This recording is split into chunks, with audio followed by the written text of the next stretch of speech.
Hebu mshangilie huyu Yesu kwa makofi makubwa. Neno la Mungu linasema palipo wawili au watatu Mungu yuko katikati. Tunaamini tuko zaidi ya wawili na watatu. Mungu yuko katikati yetu. Kama Mungu yuko katikati yetu, hebu mshangilie huyu Yesu. Kama wewe ni mama unaweza kupiga vigelegele, kama wewe ni kijana unaweza kushangilia, kwa sababu palipo wawili au watatu Mungu yuko katikati yao. Yuko katikati yetu, atakayeenda kumponya mtu mmoja. Neno la Mungu litaenda kufanyika silaha kwa mtu mmoja. Neno la Mungu litaenda kufanyika ukombozi kwa mtu mmoja. My interpreter, you are welcome today. Hallelujah. Jina la Bwana libarikiwe sana. Bwana Yesu apewe sifa sana. Okay, naenda kumwinua Elizabeth Mwaijande, sadaka ya shukrani, na Bupe Mwakajinga, sadaka ya shukrani.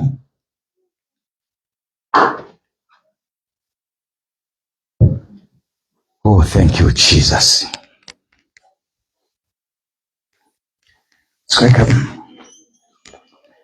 Nyanyueni mkono juu. Asante Bwana wa majeshi, mfalme wa falme, Mungu uketie katika mahali pa juu, Mungu mwenye nguvu na mamlaka. Wewe ni Mungu uliyesema mshukuruni Mungu kwa kila jambo. Watoto wamekuja Bwana kutimiza kile ulichokiandika kwamba mshukuruni Mungu katika kila jambo, katika mapito, katika furaha. Ninatamka baraka kwa ajili yao. Bwana Yesu wabariki na kuwainua kwa viwango vya hali ya juu. Ninaachia ulinzi katika jina la Yesu Kristo. Ninawabariki na kuachia uponyaji kwa jina la Yesu, naomba shukuru. Amen. Bwana Yesu apewe sifa sana. Ushangilie huyu Yesu. Katika Jumapili hii ya leo kuna watu ambao wanatembea katika kauli mbiu ambayo tunaisema mwaka huu 2025 the year of fulfillment. Mwaka 2025 mwaka 2025 mwaka wa utimilifu wa kiungu. Mwaka 2025 mwaka wa utimilifu wa kiungu. Kila jambo uliolianza litaenda kutimilika. Sema amina. Kila jambo la biashara ulianza litaenda kutimilika. Kila kampuni uliyoanza itaenda kutimilika. Kila huduma uliyoanza itaenda kutimilika. Mwambie jirani kwamba kile ulichokianza Mungu ataenda kukamilisha. Mwambie jirani kile ulichokianza Mungu ataenda kukamilisha. Mgeuke mwingine, kile ulichokianza Mungu ataenda kukamilisha. Piga makofi kwa namna hiyo kama unaamini kwa hilo. Naomba tukae. Bwana Yesu apewe sifa sana. Kuna baadhi ya majina ambayo naenda kuwaita hapa, lakini kabla ya tukio hilo natakiwa niwaelekeze kulingana. Watoto wapelekeni kwenye Sunday school. Asante maisha. Watoto kuna nani wapeleke kwenye Sunday school kule watoto. Wao wanazoea kuwa kaa peke yao. Amina. Bwana Yesu, wao wanazoea kukaa peke yao. Kuna siku utakuwa nao. Sasa unapowazoea kukaa peke yao unakuwa unawekeza vitu vizuri. Tunajua tunawapenda wote watoto. Haleluya. Katika kitabu cha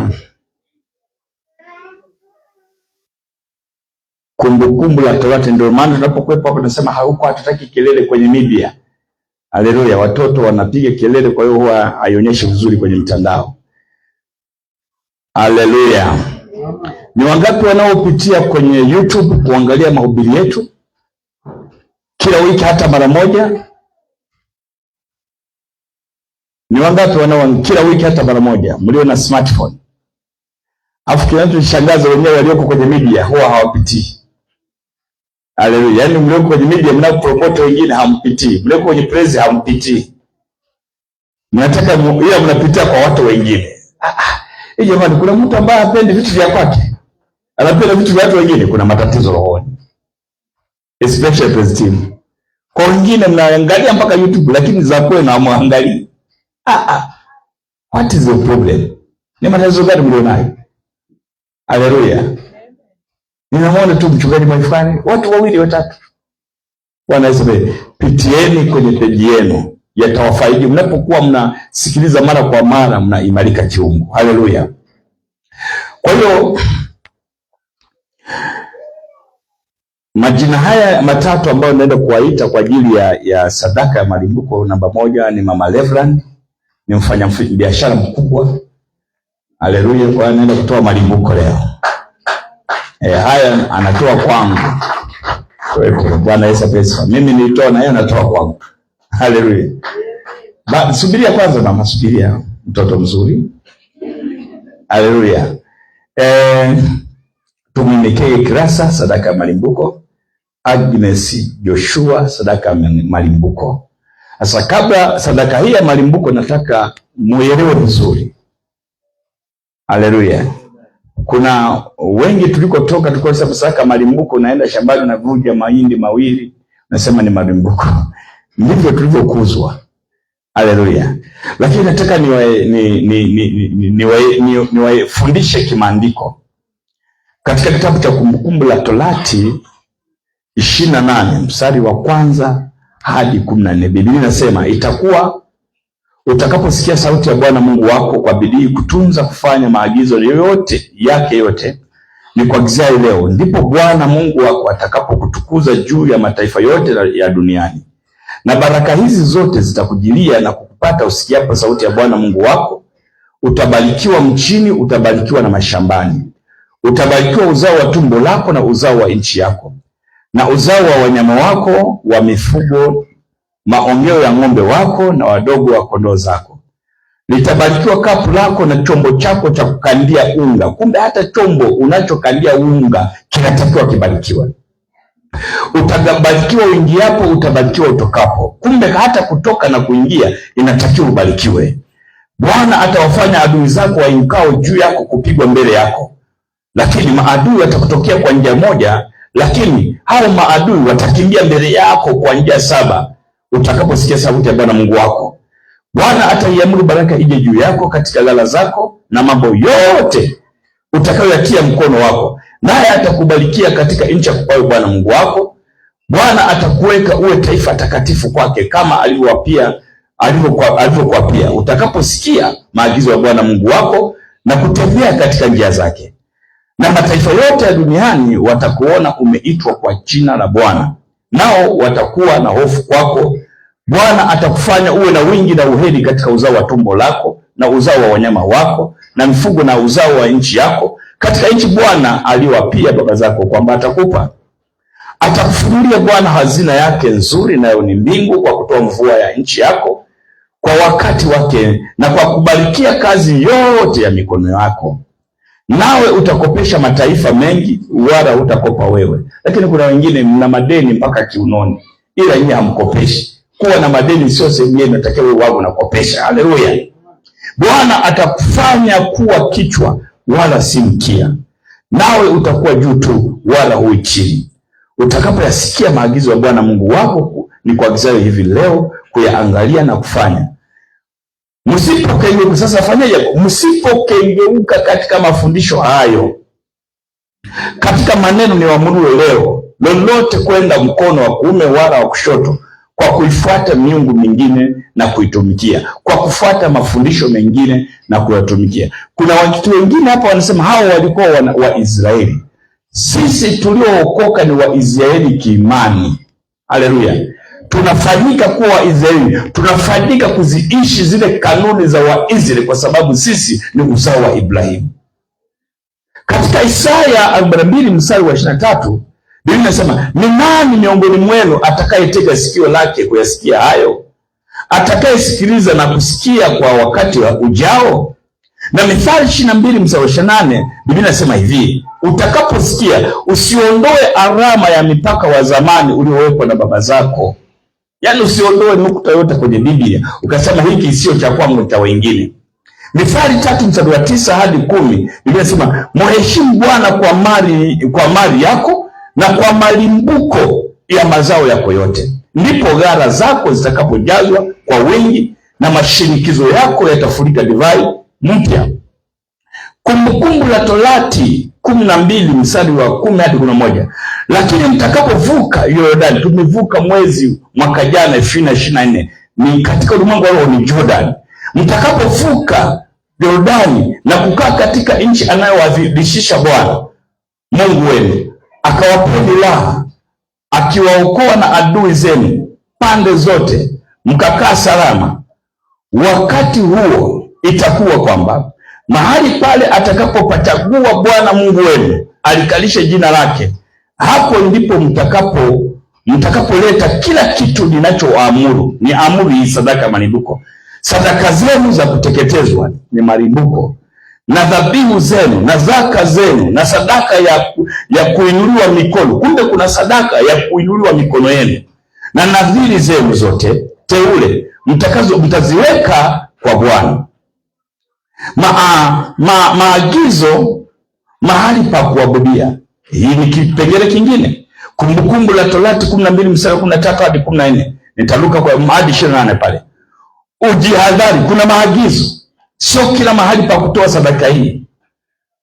Ujihadhari usitoe sadaka zako za kuteketezwa katika kila mahali upaonapo, bali katika mahali atakapopachagua Bwana katika kabila zako mojawapo, ndipo utakapotoa sadaka zako za kuteketezwa, ndipo utakapotenda yote ni kuamuruwe. Mstari wa 28 wanasema, maneno haya ni kuagiziayo yote, yatunze na kuyasikiliza, ili upate kufanikiwa. Unaona, ili upate kufanikiwa. Kumbe hakuna kufanikiwa bila kutunza maagizo mengine ya Mungu na watoto wako baada yako milele.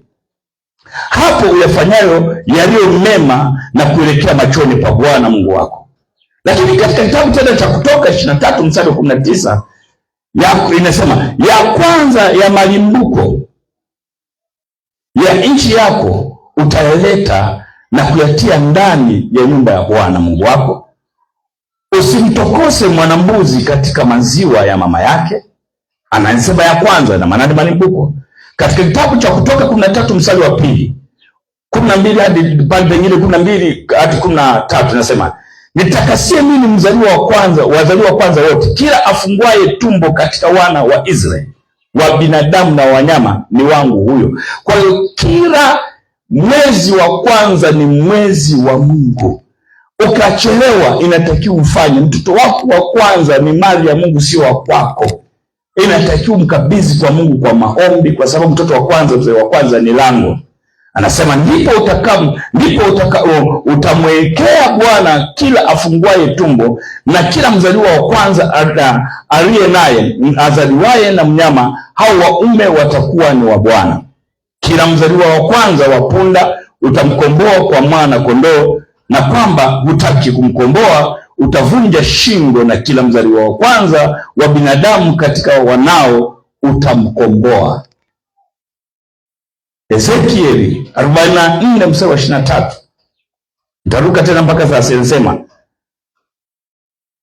nao watafundisha watu wangu tofauti iliyopo kati ya vitu vitakatifu na vitu vya siku zote, na kuwafundisha kupambanua kati yaliyo machafu na yaliyo safi.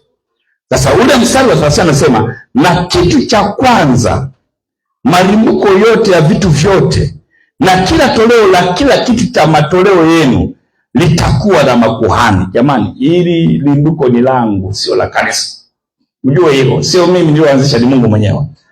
Litakuwa la makuhani. Tena mtampa kuhani sehemu ya kwanza ya unga mbichi, ili kukalisha baraka juu ya nyumba yako. Kuna mafundisho mengine utasikia mtu anaambiwa, mbona zamani walikuwa wakitoa vitu tu lakini hawakutoa fedha. Hebu soma katika kitabu cha Kumbukumbu la Torati 14 mstari wa 22 hadi 25. Kuna mafundisho utakutana nayo, wanabeza hiki kitu, lakini katika hicho Kumbukumbu la Torati 14 mstari wa 22 hadi 25 nasema, usiache kutoa zaka ya fungu la 10 katika maongeo yote ya mbegu zako yatokayo shamba mwaka baada ya mwaka, nawe utakula mbele za Bwana Mungu wako mahali atakapopachagua pakalishe jina lake. Zaka ya nafaka zako na divai yako na mafuta yako na mzaliwa wa kwanza na makundi yako ya ng'ombe na ya kondoo, ili upate kujifunza kumcha Bwana. Kumbe katika kanuni hii utapata kujifunza kumcha Bwana Mungu wako daima. Na katika mstari wa 24 Biblia inasema, njia ikiwa ndefu mno nawe usiweze kuzichukua, kwa kuwa mahali ni mbali mno, atakapopachagua Bwana Mungu wako apakalishe jina lake, atakapokubarikia Bwana Mungu wako, basi ndipo uzibadili ziwe fedha na kuzifunga zile fedha uende nazo mkononi mwako, hata mahali atakapopachagua Bwana Mungu wako. Haleluya. Kwa nini ni muhimu sana kutoa sadaka ya malimbuko? Namba 1, maandiko yanasema katika kitabu cha Kumbukumbu la Torati 8 mstari wa 18, bali utamkumbuka Bwana Mungu wako, maana ndiye akupaye nguvu za kupata utajiri, ili alifanye imara agano lake aliyowapa baba zako kama hivi leo. Kumbe katika kutoa malimbuko, Mungu ndiye anayetupa nguvu za kupata utajiri, ndiye anayetupa nguvu za kupata kazi, sio akili zetu. Namba 2, malimbuko yanakutambulisha na kukuwekea msingi wa kuwa Mungu Bwana ndiyo mwenye kumiliki uchumi wako na ndiye anayetawala uchumi wako, sio wewe.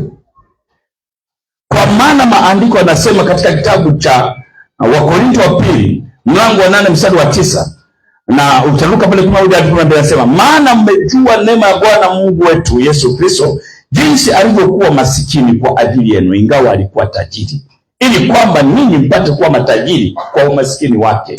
Haleluya. Kwa umasikini wa Yesu. Sisi jamani, hatutakiwi kuwa maskini. Hebu tuanze kusema tutaenda mbinguni tu na umasikini. Hapana, hatutakiwi kuwa maskini. Yesu alishatubebea pale msalabani, sisi tuwe maskini, tuwe matajiri.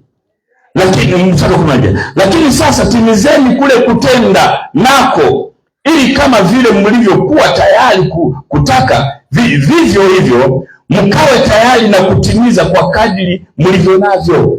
Muwe tayari, sio kwa kutaka, mkawe tayari kutimiza kwa jinsi Mungu navyo. Mstari wa 4, maana kama nia ipo, hukubalikwa kwa kadiri alivyo navyo mtu, si kwa kadiri asivyo navyo. Namba 2, limbuko linashikilia mafanikio yako, kama maandiko yasemavyo katika Malaki 3 mstari wa 11.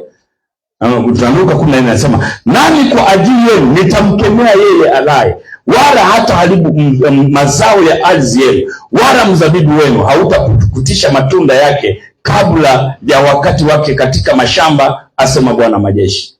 Sikiliza hapa kabla nienda mstari wa 4. Anaposema kuna mtu anamwambia Bwana mimi niko vizuri. Sikiliza.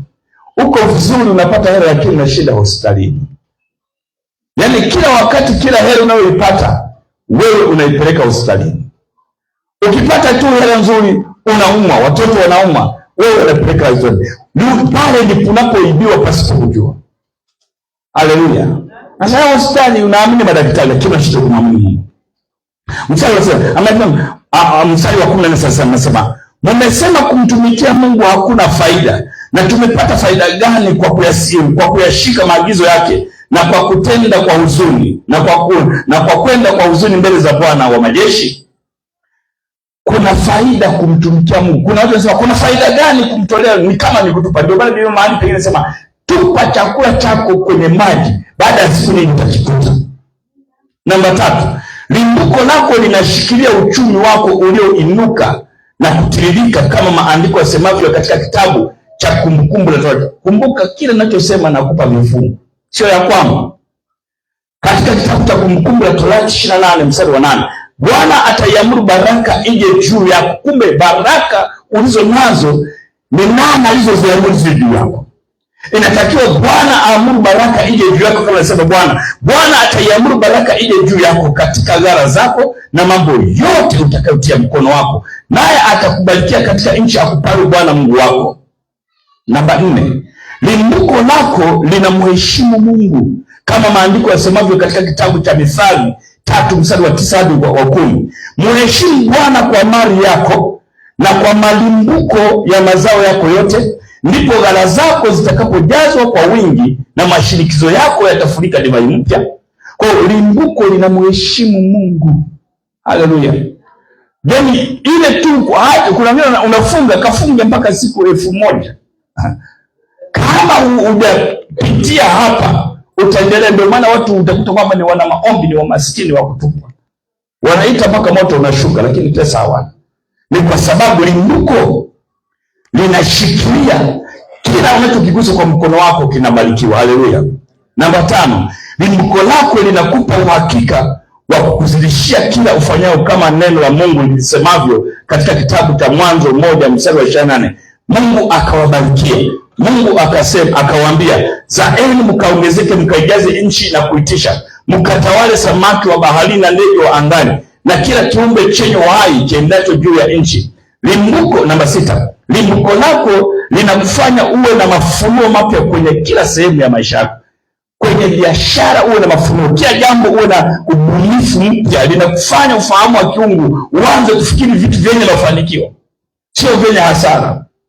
Mwisho, Kumbukumbu la Torati 26 mstari wa 1 hadi wa 4. Biblia inasema, na itakuwa ukisha kuingia katika nchi akupayo Bwana Mungu wako, iwe ulisi na kuimiliki na kukaa ndani yake, twaa malimbuko ya ardhi utakayoyavuna katika nchi akupayo Bwana Mungu wako, ukayatie katika kikapu, ukaende hata mahali pale atakapopachagua Bwana Mungu wako, ili alikalishe jina lake huko. Haleluya. Twaa malimbuko. Kwa malimbuko, wana wa Mungu, sikulazimishi, ila mimi ndio yamenifikisha hapa. Tangia nimeokoka. Na ndio maana kuna wengine wameanza huduma, wana miaka hata kenda rudi, wana upako, vitu vinafanyika, lakini huoni matokeo. Limbuko, unapotoa limbuko linaua tabia na hisia za kibinadamu, kwamba pesa sio kitu chochote kwako. Unaposhindwa kutoa malimbuko, maana unasema mimi pesa ndio kila kitu. Kuna mambo mengine ambapo pesa haziwezi zikafanya, ni Mungu tu. Haleluya. Jifunze kubadilika. Kwa leo hii naenda kuwaita sasa hao watoto. Haleluya. Mahali mengine kwenye Ezekiel, vifungu vingi sana kwa sababu ya muda. Hebu naenda sasa kuwaita Mama Reverend Ametoa leo, anajua kilichompata. Sogea mbele. Njoo nikasema na mimi sasa najua, unajua ninafundisha. Yakikutu sije sasa mchawi, hakuna cha mchawi, ni wewe mwenyewe. Namuita Tuminikege Krasa na Agnes Joshua.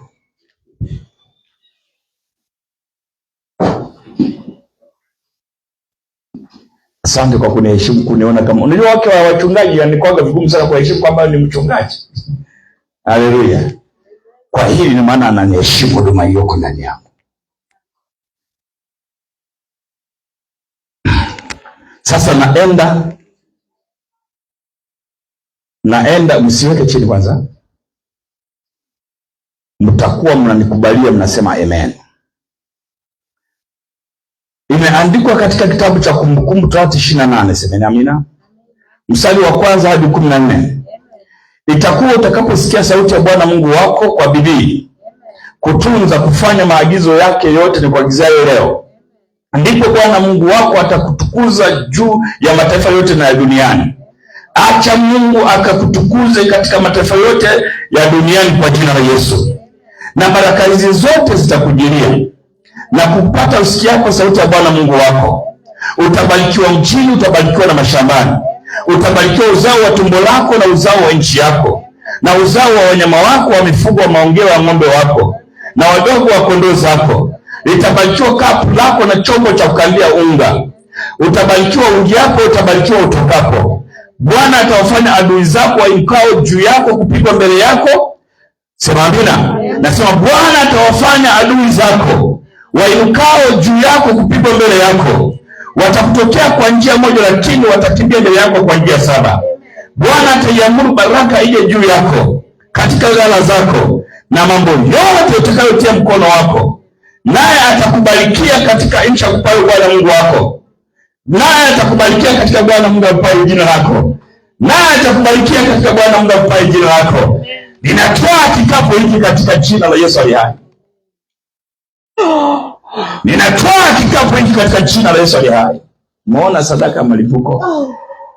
Lazima upambane. Leta natoa mama. Naona anatuleta. Bado pambana. Na wewe leta. Amekuja lakini hawezi katoa. Leta basi. Jamani. Sasa mmekuja kuleta malipuko. Hawataki eti Bwana Kitomali kuleta tena. Watu bwana vipi? Katika jina la Yesu aliye hai. Wewe nani? Anafunya zile nani ndio. Nani? Na Asha nani sasa tuchana hapa ni hela hizo bwana. Tunafinya jicho moja afu tunaomba na nyingine. Nani? Sasa achia. Nasema achia. Namfunua sasa.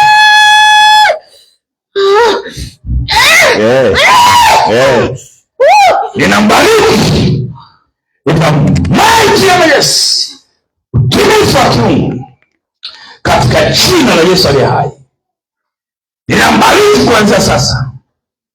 Chochote atakachokifanya kwenye biashara yake hakutakuwa na vitu vitakavyoweza tena. Ninaachia winzi kwenye mikono kwa kile kitu tukigusa tupate kubarikiwa kwa jina la Yesu. Jesus name.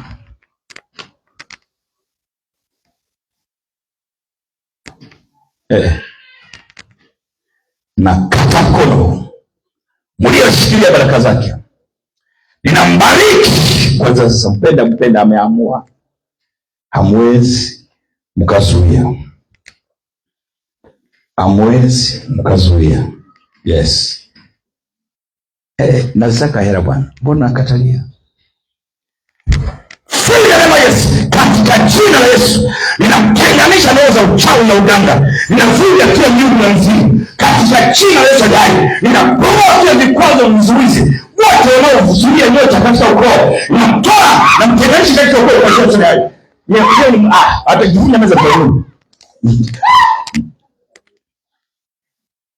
Ndio wanaume huyu umeona ameshiba huyo. Katika jina la Yesu aliye hai. Katika jina la Yesu aliye hai. Katika jina la Yesu aliye hai.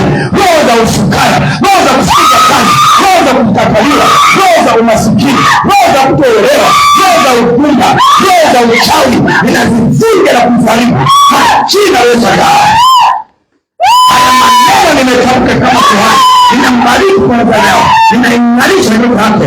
Roho ya huduma hiyo kama hiyo inaifungua, roho ya umpasema, roho ya kinabii, roho ya uinjilisti, roho ya kibali cha kiungu, ninambariki kwa jina la Yesu. Ninambariki kwa jina la Yesu.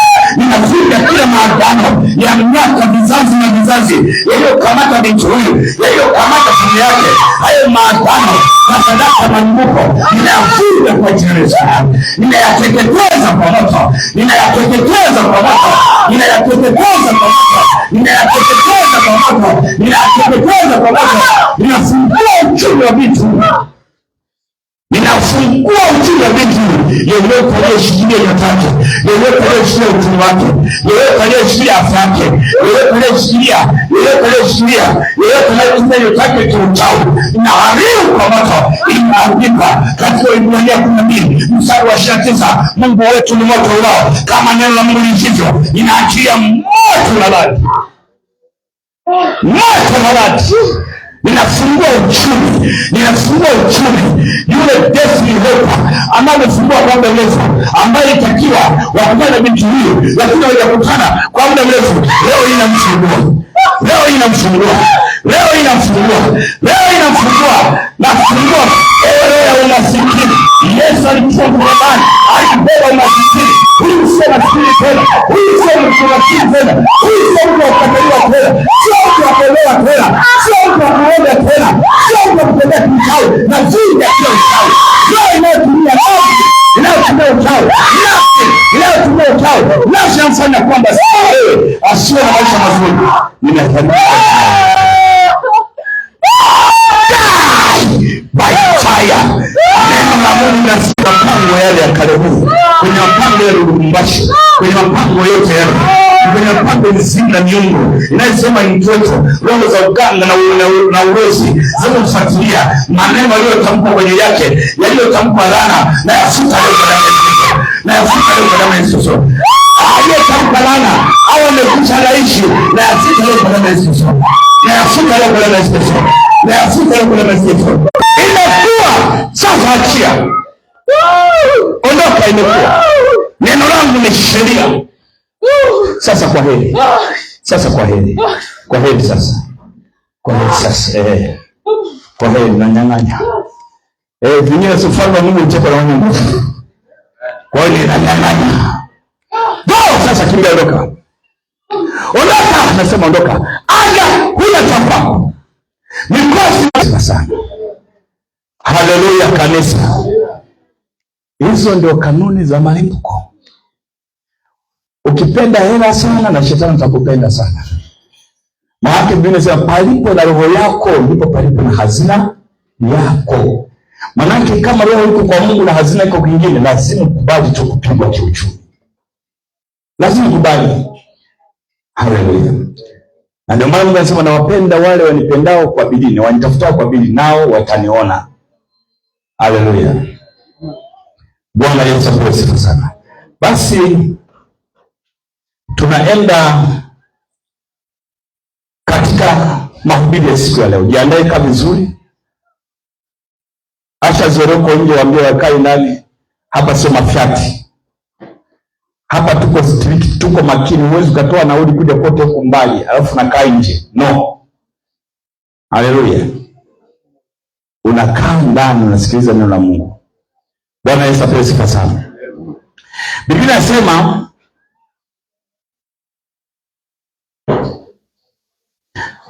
katika kitabu cha Yohana 4 mstari wa 23 hadi 24. Na somo langu nimeliweka mwabudu Mungu katika roho na kweli. Kuna vitu viwili. Mojawapo ni hapa nilichokuwa nasema, mlipokuwa unakiona hapa. Tunapomwabudu Mungu katika roho, kuna vitu ambavyo tunataka vitokee katika mwili, ambayo inatakiwa macho ya nyama tuone. Tunapoprovoke nguvu za giza, lazima zijidhihirishe katika mwili, ziondoke. Sasa somo la leo nimeliweka mwabudu Mungu katika roho na kweli, Yohana 4:23 hadi 24. Lakini saa inakuja, nayo sasa ipo, ambao waabuduo halisi watamwabudu Baba katika roho na kweli, kwa maana Baba awatafuta watu kama hao wamwabudu Mungu. Mungu ni roho, nao wamwabuduo yeye imewapasa kumwabudu katika roho na kweli. Na mahali pengine Biblia inasema katika kitabu cha Isaya 55:6 hadi 13, mtafuteni Bwana madamu anapatikana, mwiteni madamu yu karibu. Mtu mbaya na aache njia zake, na mtu asiye haki aache mawazo yake mabaya, na amrudie Bwana naye atamrehemu, na arejee kwa Mungu wetu naye atamsamehe kabisa. Maana mawazo yangu si mawazo yenu, wala njia zenu si njia zangu, wasema Bwana wa majeshi. Kwa maana kama vile mbingu zilivyo juu sana kuliko nchi, kadhalika njia zangu zi juu sana kuliko njia zenu, na mawazo yangu kuliko mawazo yenu. Maana kama vile mvua ishukavyo na theluji kutoka mbinguni, wala hairudi huko, bali huinyesha ardhi na kuichipuza, na ikampa mtu apandaye mbegu na mtu alaye chakula, ndivyo itakavyokuwa neno langu litokalo katika kinywa changu. Halitajirudia bure, bali litatimiza mapenzi yangu, nalo litafanikiwa katika mambo yale yote niliyolituma. Maana mtatoka kwa furaha, ndio Mungu anavyosema, mtaongozwa kwa amani kama kulikuwa hakuna amani. Mbele yenu milima na vilima vitatoa nyimbo, na miti yote ya kondeni itapiga makofi. Kumbe miti kuna wakati mwingine inapiga makofi. Badala ya michongoma utamea msurumbani, na badala ya mbigili mwadesi. Jambo hili litakuwa la kumpatia Bwana jina, litakuwa ishara ya milele isiyokatiliwa mbali. Haleluya! Angalia ahadi kubwa ambazo Mungu ametuahidia. Hizo ahadi ninavyosema hazitakiwi ziwe kama hadithi. Lazima tunapoongea katika habari za roho, hayo mambo yajirisha katika ulimwengu wa mwili. Katika kitabu cha Yohana 3 mlango wa 1 mstari wa 3, maandiko yanasema nawapenda, maandiko yanasema katika ule Yohana anasema kwamba Yohana wa 3 mlango wa 1 inaongelea habari za roho na mwili. Haleluya! Kwamba mpenzi, naomba ufanikiwe katika mambo yote kama vile roho yako ifanikiwavyo. Kwa ili tuweze kutoka mahali hapo tulipo, tunamwabudu Mungu katika roho, tukifanikiwa katika roho, lazima mwili uweze kumanifest katika mambo yale yaliyoko ndani ya roho. Haleluya! Na mahali pengine maandiko yanasema nawapenda wale walipendao, na wale walitafutao kwa bidii wataniona. Kwa kumpenda Mungu ni kuizama katika roho na kumtafuta kwa bidii bila kukoma.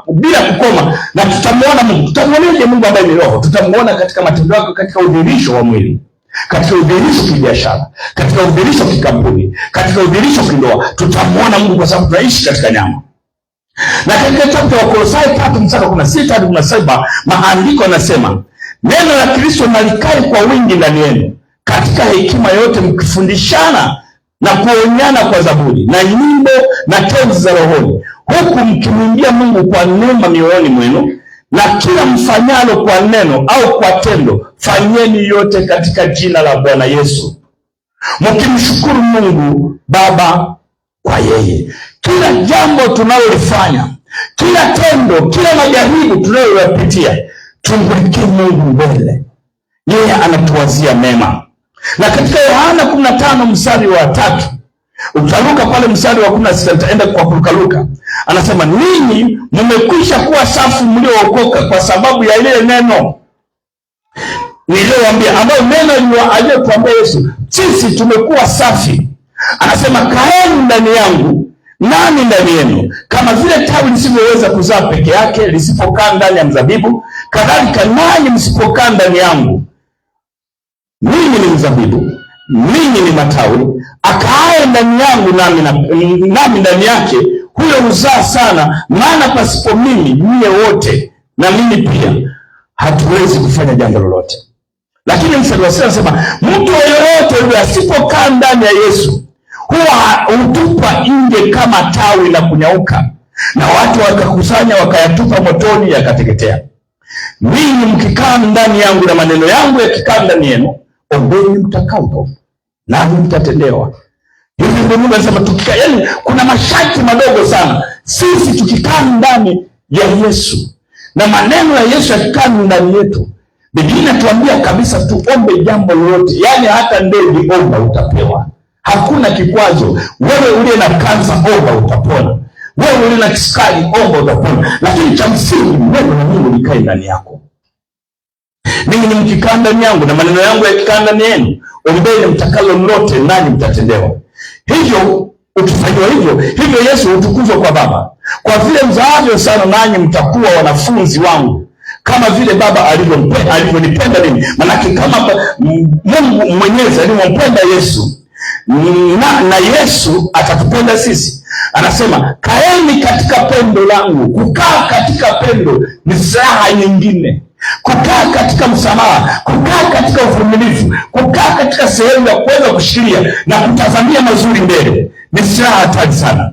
Mkizishika amri zangu mtakaa katika pendo langu. Kwa kama ukai kwenye pendo la Yesu, hauwezi, manake haujazishika amri za Mungu, na ukisipozishika amri za Mungu uko nje ya pendo la Yesu.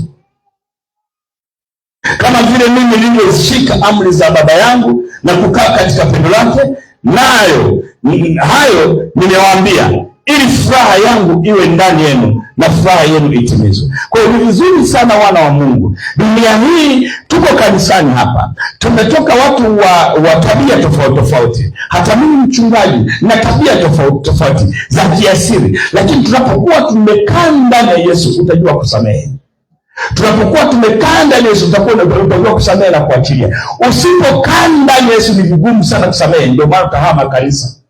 Utaenda kule na kutafuta mtu, utahama kanisa. Utaenda utahama kwa sababu hujakaa ndani ya Yesu. Haleluya. Na Mungu anasema amri yangu ndio hii. Hiyo Yesu amesema, amri yangu ndio mpendane kama nilivyowapenda ninyi. Si ninyi mlionichagua mimi, bali ni mimi niliyewachagua ninyi. Nami nikawaweka mwende mkazae matunda, mzae matunda mema, mzae matunda ya kuongezeka, mzae matunda ya watu kuokoka, mzae matunda ya tabia iliyo njema, ili mtu anapokuona jua kwamba wewe umeokoka. Uzae matunda. Sio mtu amekukosea kinapokuja kanisani roho yako inafyatuka, kuna matatizo makubwa sana. Haleluya. Yaani mtu amekukosea, yaani unaweka unasema mimi mpaka kufa na hama tu kanisa kwa sababu yule mtu amenikosea. Manake wewe una matatizo makubwa mpaka shetani anakushangaa. Haleluya. Asante matunda yapate kukaa, yani yapate zaa matunda ya roho yapate kukaa, ili kwamba lolote muombalo Baba kwa jina langu awapende. Kwa unaweza kusema nimebarikiwa. Ni kweli una ndege, ni kweli una kila kitu, lakini safari ya kwenda mbinguni shetani anakutelezea. Baraka kubwa ni kuona kabisa huna dosari yote kama mwana wa Mungu na utaenda mbinguni. Iwapo ulimwengu ukiwachukia, kwa hiyo sikiliza atuambie sasa, iwapo ulimwengu ukiwachukia, ukiona kuna mtu anakuchukia, hii Yesu ametahadharisha. Iwapo ulimwengu ni ukiwachukia, mwajua ya kuwa umenichukia na mimi kabla ya kuwachukia mimi. Kwa mimi Mungu kama mtu kama anachukia mimi, sina tatizo. Ninajiangalia, nimekosea wapi? Nikiwa nimekosea najirekebisha. Lakini kama niko sahihi, kuna mtu ananichukia, manake sijaanza mimi kuchukiwa na kulelewa mabaya. Hata Yesu alichukiwa. Kwa sababu nimembeba huyu Yesu, umembeba huyu Yesu. Kwa hiyo unaona mtu anakuchukia bila sababu, usianze kugombana naye. Ana matatizo makubwa ya rohoni. Haleluya. Anasema kama mngekuwa wa ulimwengu huu, ulimwengu ungewapenda walio wake, lakini kwa kuwa ninyi si wa ulimwengu huu, bali ninyi naliwachagua katika ulimwengu, kwa sababu hiyo ulimwengu huwachukia. Kuna wakati mwingine utakapopita kwenye changamoto, kuna wakati mwingine utakapopita vizuri, kuna hata kanisani kuna watu watakuchukia. Wasa mchungaji huyu siku hizi amebariki. Yaani zamani alikuwa anakubariki, sasa hizi amebadilika, amekuwa mwekundu. Haleluya. Saizi amekuwa mrefu. Manake matatizo yako kwako. Hutaki kubadilika, hutaki kushusha. Biblia inasema yeyote yule anayejishusha mimi nitamkweza, na yeyote anayejikweza mimi nitamshusha. Na katika kushusha ni gharama, wakati mwingine ni maumivu makali. Haleluya. Yeye anichukiaye mimi humchukia na Baba yangu. Kwa anayemchukia mimi anamchukia na Yesu, anamchukia na Baba aliyeko mbinguni. Unaona jinsi ilivyo hapo. Wewe usione mimi unanichukia tu mimi. Unichukie mimi, unamchukia. Sasa unasema namwita Yesu ambaye umuoni, lakini Yesu yule ambaye umuoni ndio yuko ndani yangu. Sasa unamchukia mimi, unamchukia na Yesu, unamchukia na Mungu. Ndipo utakwenda huko mbinguni. Hautaenda. Hata ungefunga siku 300. Kama nisingelitenda kwao kazi asizozitenda mtu mwingine. Wasi. Haleluya. Kama asingelitenda kwao kazi asizozitenda mtu mwingine, wasingelikuwa na dhambi. Lakini sasa wametuona mimi na Baba yangu na kutuchukia. Wameniona mimi na Yesu wangu na kunichukia. Injili itasonga mbele. Haleluya. Hili kanisa linaenda kukua. Kuna vitu vingine ambavyo unajifunza. Haleluya. Kuna vitu vingine ambavyo unajifunza. Kuna kitu unaweza kama unaking'ang'ania, kumbe hicho kinachoking'ang'ania ndio uchawi wako. Haleluya. Lazima kuna vitu vingine unapenda mtu lakini yeye hakupendi. Unatamani mngefanya kazi na huduma lakini yeye hataki. Kumbe kuna namna fulani ambayo wewe mtu ana matatizo ya kiroho, wewe unajua. Asawazisha tena. Lakini kimya lile neno lililoandikwa katika Torati yao walimchukia bure. Lakini ajapo ule msaidizi nitakayewapelekea kutoka kwa Baba, huyo Roho wa kweli atokaye kwa Baba, yeye atalishuhudia. Siku zozote ukiona mtu anakuchukia pasipo kitu, Roho wa Bwana atakushuhudia. Usianze kugombana naye. Usianze kupigana naye. Roho wa Bwana atakuja kwamba katika ulimwengu wa roho kuna vitu hamwendi sawa sawa. Haleluya. Watu wanabadilika, Mungu habadiliki. Rafiki wanabadilika, Mungu habadiliki. Wazee wa kanisa wanabadilika, Mungu habadiliki. Mashemasi wanabadilika, Mungu habadiliki. Prezo wanabadilika, Mungu habadiliki. Ni yeye yule jana na leo na hata milele. Kwa Mungu ambaye habadiliki, ng'ang'ania sana kuwa na neno la Mungu. Ng'ang'ania sana kukaa chini ya neno la Mungu. Haleluya.